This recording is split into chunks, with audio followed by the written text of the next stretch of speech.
ঢাকা টেস্টের চতুর্থ দিনের খেলা শেষে বলা চলে চালকের আসনেই বাংলাদেশ। 4 দিন শেষে টাইগারদের লিড দাঁড়িয়েছে 179 রানে।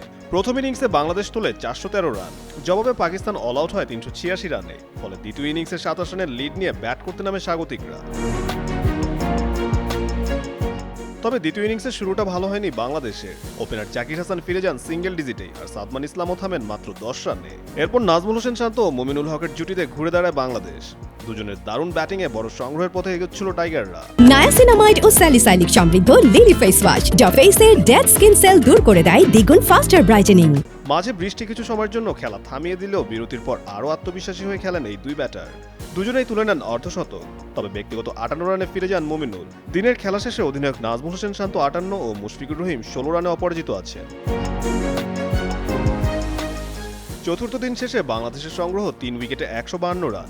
এখন টাইগারদের লক্ষ্য দিন শেষে বড় লিড গড়ে পাকিস্তানের সামনে কঠিন লক্ষ্য ছুড়ে দেওয়া।